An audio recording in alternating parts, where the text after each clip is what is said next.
Today I'm going to be talking about the Red Mountain series skillets in Birmingham Stove and Range, and we're going to be doing that coming right up.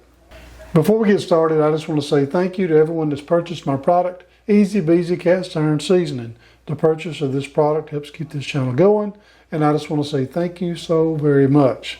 Now let's get on into our video. When Birmingham Stove and Range was originally started, it was started to make hollowware for the Atlanta Stove Works. This is around the 1920s.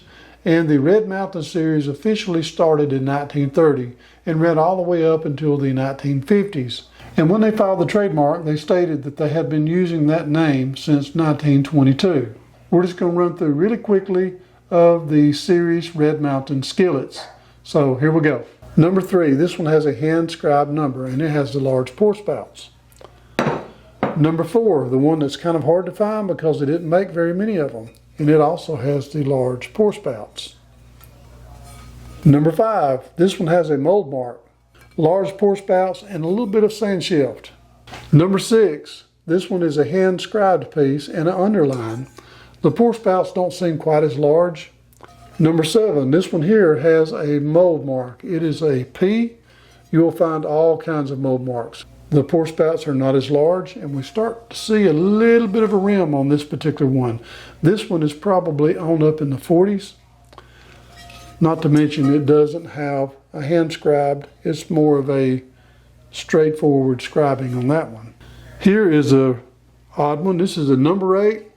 This one has an 8.X and a D, 8.XD. If you notice, it's kind of off the center of the bottom. This is a number 8. This one also has large pour spouts. It is hand scribed as well, so I'm going to say this one is from the 30s.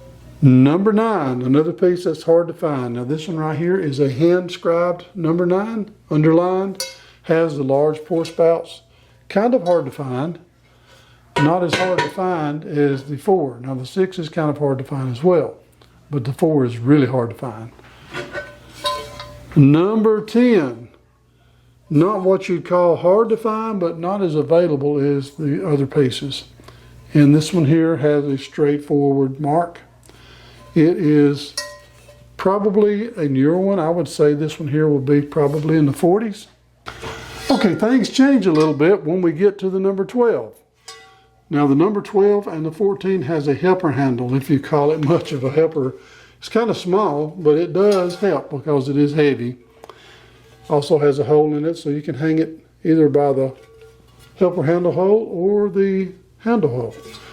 But this is a number 12, and it is a 12, and it has some kind of little dot right here. Not really sure. It looks like it's a funny little mark right there. It's a number 12. It's a lot larger.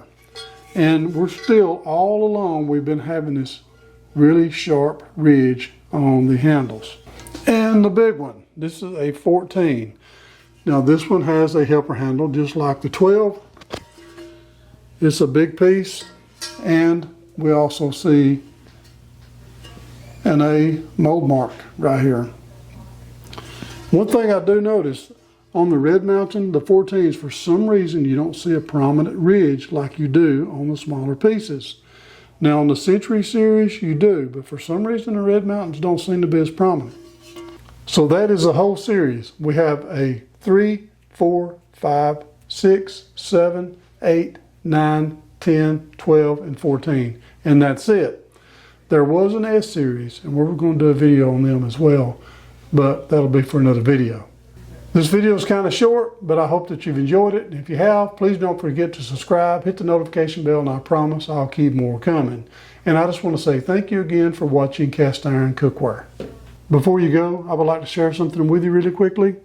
In Romans chapter 1, verse 1, it says, "There is therefore now no condemnation to them which are in Christ Jesus, who walk not after the flesh, but after the Spirit." I just want to say share the word and be a blessing.